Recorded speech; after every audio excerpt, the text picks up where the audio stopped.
अब बात हरिद्वार की, जहां महाकुंभ में शाही स्नान हुआ। हम आपको इसकी 8 तस्वीरें दिखाते हैं। यह आस्था का महाकुंभ है, लेकिन कोविड के साए में हो रहे इस महाआयोजन में सबसे ज्यादा जोर सावधानी पर था। बावजूद इसके कई बार यहां सुरक्षा कड़ी टूटती हुई नजर आई। इन 6 तस्वीरों को देखिए, जहां कोरोना के साए में एक महापर्व। 8 तस्वीरों के जरिए आप देखिए और अंदाजा लगाइए कि छठा तो होती है कुंभ की, लेकिन कोरोना के महाकाल में कहीं ना कहीं डर भी लगता है। तमाम कोशिशें की गई, तमाम अखाड़ों के लिए अलग अलग वक्त भी तय था शाही स्नान के लिए। हर बार सैनिटाइज, साफ सफाई का भी ध्यान रखने की पूरी कवायद थी, लेकिन कई कड़ी ऐसी थी जहां पर सुरक्षा पीछे नजर आई। आस्था का पर्व है कुंभ, लेकिन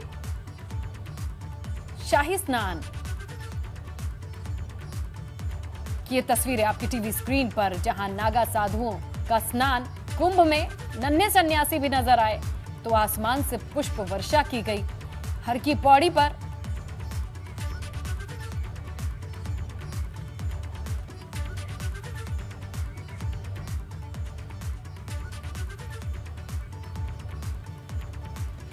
तो ये 8 तस्वीरों को आपने देखा, लेकिन चलिए अब इसे ब्रेक डाउन करते हैं और 2 तरीके से समझने में कोशिश करते हैं कि किस तरीके से इस महाकुंभ की छटा तो दिखाई दी, लेकिन इसी के साथ सावधानी।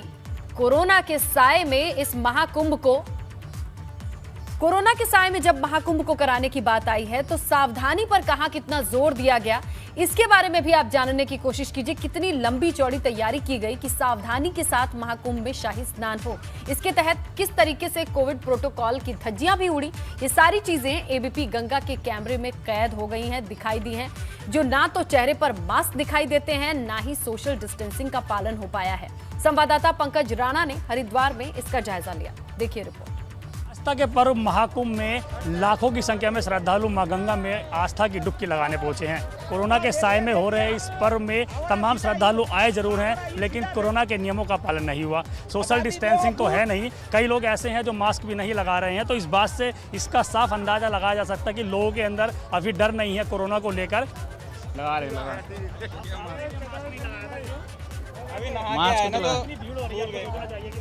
मास्क नहा के तुरंत आए ना। आपका भैया मास्क क्यों नहीं लगाया आपने? मास्क क्यों नहीं लगाया? सांस लेने में तकलीफ होती है, सांस में तकलीफ होती है मुझे। मास्क तो लगाना चाहिए ना, देखो कोरोना चल रहा है तो। नहीं, जिसको सांस में दिक्कत हो फिर वो कैसे सांस ले, बताओ। पूरी ऐसा आप लगाना, मास्क भी लगाना चाहिए और सोशल डिस्टेंस भी रखना चाहिए, दूरी बना के चलें। यदि हम खुद कोरोना के नियमों का पालन नहीं करेंगे तो बढ़ते कोरोना के केस को हम रोक भी नहीं सकते। हरिद्वार से अपने सहयोगी क्रिस्टोफर लोरेज के साथ पंकज राणा, एबीपी गंगा। तो चलिए रुक करते हैं हरिद्वार का, जहां हमारी सहयोगी प्राची पाराशर और ब्यूरो चीफ अजित राठी मौजूद हैं। इन्होंने आज शाही स्नान को पूरे दिन कवर किया। इनसे जानने की कोशिश करते हैं कि अगर आज शाम, प्राची आपके पास आएंगे, आज शाम तक देखा जाए तो कई तरीके की चीजें आपने नोटिस की होंगी। एक तो महाकुंभ की छटा, दूसरा कोरोना का ये साया, जहां पर प्रोटोकॉल नियमों को कितना फॉलो कर पाए और कितनी चीजें पीछे छूट भी गई। बिल्कुल, देखिए स्नेहलता, जैसा कि हम लगातार बता रहे हैं एबीपी गंगा पर कि महामारी पर आज आस्था भारी पड़ती हुई नजर आई है। महाकुंभ में लोग बढ़ चढ़कर हिस्सा ले रहे हैं, गंगा में डुबकी लगा रहे हैं, लेकिन इस बीच लापरवाही लोगों ने भी बरती है। हालांकि कोशिशें प्रशासन की तरफ से की गई कि जो कोरोना की एसओपीज है उनका पालन करवाया जाए, लेकिन उसके बावजूद बहुत सारी ऐसी तस्वीरें थी जो भयावह थी, जिनको देखकर कोरोना का जो खतरा है वो बढ़ने की उम्मीद जताई जा सकती है। बहुत सारे ऐसे लोग थे जिन्होंने मास्क नहीं लगाया था, भीड़ में इकट्ठा होकर चलने की कोशिश कर रहे थे, यानी सोशल डिस्टेंसिंग नाम की भी कोई चीज नहीं थी। हालांकि प्रशासन बार बार जरूर अपील कर रहा था स्नेहा, लेकिन इसके बावजूद लोग थे कि समझने की कोशिश नहीं कर रहे थे। खुद एबीपी गंगा लगातार ये अपील कर रहा है अपने दर्शकों से कि अगर आप महाकुंभ में आए हैं तो आप ज़रूर मास्क लगाएं, आप सोशल डिस्टेंसिंग का पालन करें। और देखिए, यहाँ के हालात ऐसे हैं कि खुद प्रशासनिक अधिकारी ये मानते हैं कि हम कोशिशें तो बहुत कर रहे हैं, लेकिन उसके बावजूद हम बहुत सारी चीजें नहीं देख पा रहे हैं। हमारे साथ जब डीजीपी जुड़े उन्होंने भी इसी बात का जिक्र किया, जब मेला अधिकारी हमारे साथ जुड़े दीपक रावत उन्होंने भी इसी बात का जिक्र किया कि देखिए ये जगह ऐसी है कि हम बहुत ज्यादा नियमों का पालन नहीं करवा पा रहे हैं, लेकिन उसके बावजूद कोशिश ये है, लगातार अनाउंसमेंट की जा रही है प्रशासन की तरफ से कि आप कोरोना गाइडलाइंस का पालन करिए, लेकिन फिर भी जो लोग हैं वो लापरवाह होते हुए नजर आ रहे हैं। हालांकि कुछ लोग ऐसे भी हैं स्नेहा कि वो जागरूक नजर आ रहे हैं और उन्होंने मास्क भी लगाया, सोशल डिस्टेंसिंग का पालन भी यहाँ पर हुआ। जो वॉलंटियर्स हैं वो तैनात किए गए थे जगह जगह पर, उनकी मदद से कोशिश की गई कि कोरोना की गाइडलाइंस का पालन किया जाए ताकि कोरोना का खतरा महाकुंभ पर ना मंडराए। लेकिन उसके बावजूद हालात बहुत अच्छे थे ये कहा नहीं जा सकता, क्योंकि इतनी भीड़ के साथ यहाँ पर जो कोरोना गाइडलाइंस हैं वो जरूर फॉलो होती हुई नजर नहीं आई है जिस ढंग से यहाँ पर फॉलो होनी चाहिए थी, क्योंकि बड़ी संख्या में लोग यहाँ पर बिल्कुल जुटे थे। गंगा बिल्कुल स्नान प्राची, यहाँ पर किया आपका था फिर से रुख करेंगे और तस्वीरों के जरिए भी समझने की कोशिश करेंगे। अजीत जी का रुख करते हैं। अजीत जी, आपके पीछे तो अभी भी भीड़ नजर आ रही है, अपरंपार नजर आ रही है। जहां हमारे देश में सुप्रीम कोर्ट कहता है कि अकेले कार में भी बैठिए तो उसे पब्लिक प्लेस मानिए और मास्क लगा लीजिए, और यहाँ पे ऐसी परिस्थिति भी नजर आ रही है। कितना मुश्किल हो जाता है आस्था और महामारी के बीच ये संतुलन बनाना, कितना चैलेंजिंग रहा अजीत जी आपके नजरिए से आज के दिन प्रशासन के लिए ये समझा पाना? स्नेहलता बहुत ही जटिल था और वाकई ये कसौटी पर खरा उतरने जैसी बात थी। लेकिन स्नेहलता, चूंकि आप इस कार्यक्रम की संचालक हैं तो मैं एक छोटी सी अनुमति आपसे चाहूँगा। मेरे साथ एक ऐसी हस्ती हैं जिनका शंख बजाने में रिकॉर्ड है, और ऐसा नहीं है कि कोई मास्क यहाँ नहीं लगा रहा है, बहुत सारे लोग होंगे नहीं लगा रहे हैं, लेकिन मैं यहाँ हर की पौड़ी पर हूँ। मेरे साथ कुछ महिलाएं भी हैं, कुछ भक्त हैं, श्रद्धालु हैं, सभी मास्क लगाए हुए हैं और इनको ये नहीं पता कि हम इसी विषय पर कोई बात भी करने वाले हैं। पहले मैं आपको बताता हूँ कि मेरे साथ जो एक सज्जन हैं तो वो क्या उनकी विशेषताएं हैं और उन्होंने क्या रिकॉर्ड बनाया है। देखिए, शंख चूंकि धर्म का एक बहुत बड़ा प्रतीक होता है, हम उन्हीं से मिलवाते हैं। जी, आप अपना शुभ नाम बताइए। जी, मेरा शुभ नाम शंख वल्लभ है। मैं भाग्यनगर हैदराबाद से हूँ। मैं ऋषि श्रृंग महाराज जी का वंशज हूँ, जो राजा दशरथ के पुत्र से यज्ञ कराए थे भगवान श्री राम का, जो दशा अवतार में से एक अवतार का प्राकट्य है। हम मुनि के वंश से। आप जरा हमारे दर्शकों को सीधे प्रसारण में जरा बजा के।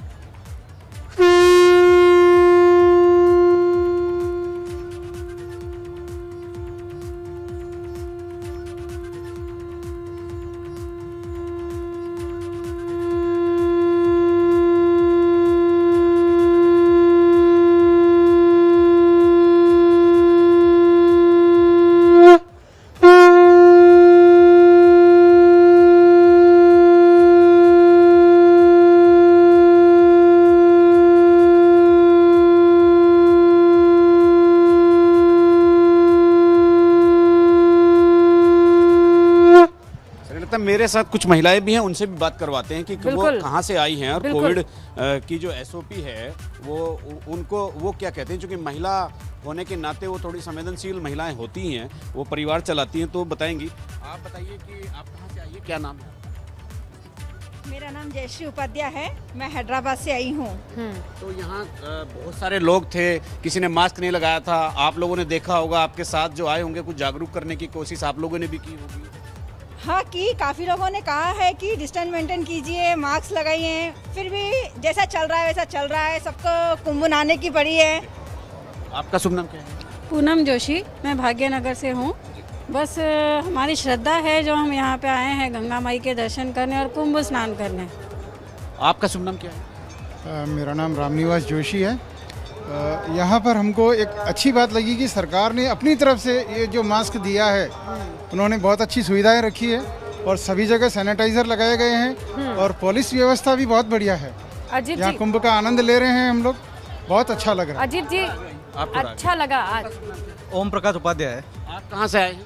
हैदराबाद से आए। बाकी व्यवस्था अच्छी लगी है। बिल्कुल अजीत जी, चलिए, हो सकता है कोरोना की ये जो प्रोटोकॉल को लेकर लगातार मुनादी की जा रही है। क्या पता ये शंखनाद ही काम करे और लोगों के कान तक पहुंचे और समझे कि कोरोना के इस महामारी में लापरवाही ना बरते। लेकिन इससे परे अगर हरिद्वार महाकुंभ में आज 25 लाख भक्तों ने आस्था की डुबकी लगाई है तो ये भी सच है। जान लीजिए, इस दौरान सुरक्षा के चाक चौबंद इंतजाम भी किए गए थे, जिसे लेकर आईजी संजय गुंज्याल ने एबीपी गंगा से खास बातचीत की, समझाने की कोशिश की कि हरिद्वार महाकुंभ के लिए पुलिस ने किस तरह से इंतजाम करे हैं। ये सब हम आपको बताएंगे, लेकिन उससे पहले ये तस्वीर देखिए, गंगा आरती की तस्वीर।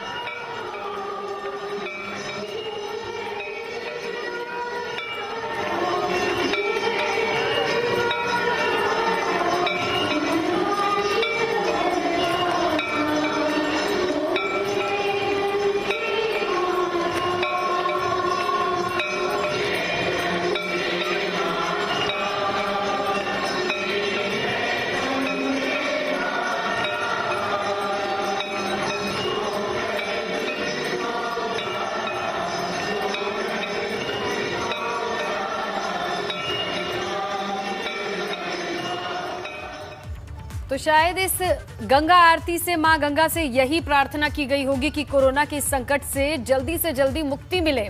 चलिए फिर से रुख करते हैं हरिद्वार का ही। हमारे सहयोगी प्राची बनी हुई है, लगातार तस्वीरें दिखा रही हैं और आज पूरे दिन की डिटेल दे रही हैं वो हमें। अजित राठी जी भी बने हुए हैं जिन्होंने बातचीत कराई लोगों से। प्राची का रुख कर लेते हैं।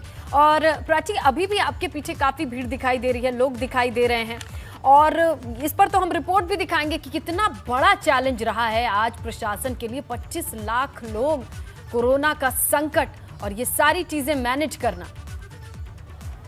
जी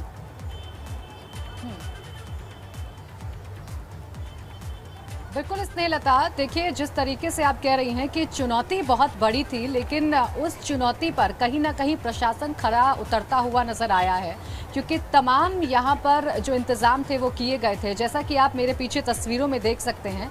और मैं कैमरे की नज़र से आपको दिखाने की कोशिश भी करूँगी कि अभी भी यहाँ पर भारी संख्या में जो श्रद्धालु हैं वो मौजूद हैं और अभी भी यहाँ पर स्नान किया जा रहा है। देखिए कुछ वक्त के लिए, यानी सुबह 8 बजे से लेकर शाम तक यहाँ पर जो आम श्रद्धालु हैं उनकी एंट्री रोकी गई थी, क्योंकि यहाँ शाही स्नान किया जा रहा था। जो अखाड़े के साधु संत हैं वो यहाँ पर मौजूद थे, लेकिन जैसे ही अखाड़ों का जो स्नान है वो खत्म हुआ, वैसे ही आम श्रद्धालुओं के लिए एंट्री यहाँ पर खोल दी गई। और अब एक बार फिर से श्रद्धालु भारी संख्या में यहाँ पर नजर आ रहे हैं, जो आस्था की डुबकी लगाते हुए नजर आ रहे हैं। बहुत चैलेंजिंग ज़रूर ये स्नेहलता रहा, क्योंकि जितने भी अधिकारियों से हमने बात की उनका यही कहना था कि कुंभ का मैनेजमेंट अपने आप में इतना मुश्किल होता है और ये वक्त तो कोरोना महामारी का है, इसलिए चुनौती डबल हो गई थी उनके लिहाज से। लेकिन फिर भी मैनेज करने की कोशिश की गई, लोगों को समझाया गया। और अच्छी बात यह है कि उन लोगों की संख्या ज्यादा थी स्नेहा, जो ये समझ रहे थे कि कोरोना ऐसी महामारी है जिससे बचना हमारे हाथ में है, सावधानी बिल्कुल प्राची। और ये संदेश देने में भी बड़ी मेहनत लगी है और उसे लोग कितना मानते हैं ये भी बहुत बड़ी सफलता इस पे ही निर्भर करती है कि आने वाले वक्त में, आने वाले शाही स्नान में क्या परिस्थिति होगी। इसी पर अगर हम बात करें तो संजय गुंज्याल से बातचीत की, आईजी से बातचीत की एबीपी गंगा पर। उन्होंने क्या कुछ साझा किया अपना अनुभव और क्या आश्वासन भी दिया, आप भी देखिए। 14 अप्रैल का जो शाही स्नान होगा उसकी भीड़ को देखते हुए आप क्या कहना चाहेंगे लोगों से? देखिए, जो 25 लाख से ज़्यादा की संख्या आज स्नान की रही है और अभी असेसमेंट चल ही रहा है, ये संख्या और बढ़ेगी। तो मैं और 14 तारीख को फिर दोबारा एक बड़ा स्नान आएगा, तो मेरा यही अपील है कि संक्रमण जैसे दर बढ़ रहा है तो जो सोशल डिस्टेंसिंग के साथ साथ जो फेस मास्क है या कोविड अप्रोप्रिएट बिहेवियर है उसका विशेष रूप से ख्याल रखें, संक्रमण से बचे, संक्रमण का कारण न बने। 14 अप्रैल का शाही स्नान एक सबसे बड़ी चुनौती पुलिस के सामने होगा। अपने सहयोगी कैमरामैन क्रिस्टोफर लॉरेंस के साथ विनोद कुमार, एबीपी गंगा, हरिद्वार। तो ये देखा आपने कि आईजी का क्या कहना है। चलिए हम फिर से रुक कर लेते हैं। अजित राठी जी भी मौजूद हैं जिन्होंने पूरे दिन कुंभ को कवर किया और आज भी इनके साथ कुछ लोग मौजूद हैं। अच्छी बात यह है कि जो लोग मौजूद हैं उन्होंने कम से कम कोरोना गाइडलाइन को फॉलो किया, अपने जैसे कुछ लोगों को जागरूक किया। अजित जी ये बताइए कि आम लोगों में ये धारणा दिखी कि चलो भाई थोड़ा बहुत बच लेते हैं, लेकिन प्रशासन की ओर से जितनी भी गाइडलाइन दी गई थी उसे 25 लाख लोगों में फॉलो कराना।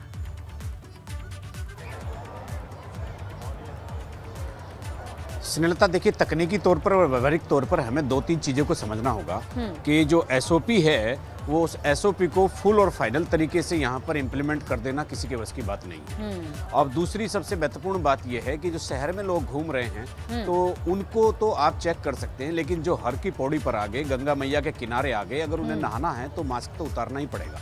जब हमने दोपहर में भी लोगों से पूछा कि आप मास्क नहीं लगा रहे हैं तो या तो वो नहाने जा रहे थे या डुबकी लगाकर बाहर आ रहे थे। तो ये भी एक बड़ी अलग तरह की सिचुएशन है, इसको हमें थोड़ा सा समझना पड़ेगा। दूसरा और तीसरी एक महत्वपूर्ण बात यह है स्नेहलता कि आप एक आदमी, 2 आदमी, 10 आदमी, 100 आदमी, 50,000 इन सबको तो आप अनुशासित कर सकते हैं, प्रोटोकॉल फॉलो करवा सकते हैं, लेकिन जहां जन सैलाब उमड़ता हो आपके पास ना इतना बड़ा कोई सिस्टम है और ना कोई मैकेनिज्म है कि सबसे आप एसओपी को फॉलो करवा सकते हैं। फिर भी अब अगर और दूसरा रिएक्शन देखिए, अगर हम आस्था में भरोसा रखने वाले, धर्म में आस्था रखने वाले लोगों से अगर हम ये बात पूछते हैं तो वो हमसे उल्टे पूछते हैं कि बंगाल में जो इतनी बड़ी बड़ी रैलियां हो रही है वहाँ किसी को कोई एसओपी की कोई फिक्र नहीं पड़ी है, वो हमसे उल्टे प्रश्न करने लगते हैं। लेकिन फिर भी एक चीज परिलक्षित हुई है आज पूरे शाही स्नान में कि लोगों में के भीतर जागरूकता तो आई है, भले 100% लोग इस चीज को फॉलो ना कर रहे हों, लेकिन लोग समझ रहे हैं कि इससे थोड़ा दूर रहना पड़ेगा और ये जो प्रोटोकॉल बनाया गया है इसको फॉलो करना पड़ेगा। तो ज्यादातर लोगों में इस बात की अवेयरनेस है। 100% तो यहाँ जब जन सैलाब उमड़ता है तो इसी तरह होता है जैसे समुद्र की लहरें उठती हों, तो उनको कंट्रोल करना बहुत मुश्किल होता है। ऐसी गंगा की लहरें भी होती हैं और ऐसे ही जो श्रद्धालुओं का जो सैलाब आता है वो भी इसी तरह का होता है। और मुझे नहीं लगता है यहाँ पहला प्रशासन के पास या सरकार के पास या किसी भी सरकार के पास इतने बड़े जन समूह को पूरी तरह से व्यवस्थित करना, एसओपी की गाइडलाइन को पूरी तरह से फॉलो करवाना। लेकिन फिर भी लोग, मुझे लगा, मैंने खुद महसूस किया है कि पत्रकार होने के नाते कि लोगों में अवेयरनेस थी, जागरूकता थी और वो मास्क, सैनिटाइजर और प्रशासन ने भी तमाम इंतजाम किए थे। सैनिटाइजर की जो मशीनें लगी हुई थी और लोग जगह जगह अपने कंधे पर एक इक्विपमेंट लेकर वो स्प्रे करते घूम रहे थे। किसी को जरूरत थी तो वो सैनिटाइजर से उनके हाथ साफ करवा रहे थे। बहुत सारी चीजें हो रही थी और यहाँ मास्क अभी, जैसा अभी हमारे साथ कुछ श्रद्धालु थे, उन्होंने बताया कि प्रशासन की तरफ से किस तरह से मास्क बांटे जा रहे थे। प्रशासन की तमाम चीजों का इस्तेमाल करने की भी कोशिश कर रहे थे। कोरोना की काल रात्रि ये समझने की कोशिश कर रहे हैं, जहां इस वक्त वायरस की पहचान के लिए सबसे अचूक हथियार माना जाता है आरटी-पीसीआर टेस्ट। लेकिन क्या आपको पता है कि कोरोना की नई स्ट्रेन अब इस आरटी-पीसीआर टेस्ट को भी धोखा दे रही है। जी हाँ, भले ही आप चौंक गए हों, लेकिन कई सारे ऐसे मामले सामने आए हैं जिससे पता चला है कि म्यूटेंट कोरोना आरटी-पीसीआर टेस्ट के जरिए पकड़ में नहीं आ रहे हैं। और ये ऐसी बात है जिसकी वजह से डॉक्टर्स की परेशानी और उनके माथे पर पसीना आ रहा है। वायरस अब लाशें बिछाने लगा है और इसके बीच में सामने आई ये नई पड़ताल लोगों के होश फाख्ता कर रही है, क्योंकि कई मामलों में आरटी-पीसीआर टेस्ट के बाद भी कोरोना का ये जानलेवा वायरस पकड़ में नहीं आ रहा है। और अब ये बात लोगों के साथ साथ डॉक्टरों को भी खौफ ज़दा कर रही है। दरअसल हाल ही में कई सारे ऐसे मामले सामने आए जिसमें लक्षण के बाद लोगों का आरटी-पीसीआर टेस्ट किया गया, लेकिन मरीजों की ये रिपोर्ट नेगेटिव आई। लेकिन जब HRCT जांच हुई तो पता चला कि मरीजों के फेफड़े कोरोना वायरस से बुरी तरह संक्रमित हो चुके हैं। देश के कई हिस्सों से ऐसे मामले सामने आ रहे हैं। आरटी-पीसीआर रिपोर्ट फेल होने के बाद HRCT और CT स्कैन के जरिए कोरोना वायरस के म्यूटेटेड वर्जन का पता लगाया जा रहा है। अब आपको ग्राफिक्स के जरिए भी समझाते हैं कि दरअसल ये मामला है क्या। एंटीजन और आरटी-पीसीआर टेस्ट पूरे देश में हो रहे हैं। एंटीजन टेस्ट को पूरी तरह प्रामाणिक नहीं माना जाता है। एंटीजन के मुकाबले आरटी-पीसीआर टेस्ट प्रामाणिक माने जाते हैं। कुछ वक्त से आरटी-पीसीआर टेस्ट भी सवालों के घेरे में है। कई मामलों में आरटी-पीसीआर रिपोर्ट फेल होती पाई गई। कई मरीजों की आरटी-पीसीआर टेस्ट रिपोर्ट नेगेटिव आई। मरीजों में कोरोना के लक्षण थे, ऑक्सीजन लेवल कम था। HRCTC टेस्ट में कोरोना इन्फेक्शन का पता चला। CT स्कैन में भी कोरोना के संक्रमण का पता चला। आरटी-पीसीआर रिपोर्ट फेल होने से कई डॉक्टर्स की परेशानी बढ़ी। अभी तक डॉक्टर आरटी-पीसीआर रिपोर्ट के भरोसे काम कर रहे थे। हम सभी को सावधान रहने की आवश्यकता है। भीड़ भाड़ से बचे रहें, मास्क का निरंतर उपयोग करें और हाथ धोते रहें। किसी भी सतह को अगर छुएं तो हाथ धोते रहें। माननीय मुख्यमंत्री जी द्वारा स्वयं पूरे कोरोना नियंत्रण की जो रणनीति है उसकी प्रतिदिन समीक्षा की जा रही है। टीम 11 की प्रतिदिन समीक्षा हो रही है, आज भी समीक्षा हुई है और हर तरफ से सभी व्यवस्थाएं सुनिश्चित की जा रही हैं। कई राज्यों में अभी तक आरटीपीसीआर टेस्ट की रिपोर्ट को ही सबसे ज्यादा प्रमाणिक माना जा रहा था, लेकिन अब जिस तरह से कोरोना का नया बहुरूपिया वायरस इसे भी धोखा देने लगा है, वो वाकई फिक्र बढ़ाने वाली बात है, क्योंकि वैसे भी देश में कोरोना का नया स्ट्रेन मौत बांटने पर आमादा है और ऐसे में अगर कोरोना के मरीज की पहचान ही ठीक से नहीं हो पाएगी तो यकीनन ये खतरा आने वाले वक्त में कई गुना बढ़ सकता है। एबीपी गंगा के लिए ब्यूरो रिपोर्ट।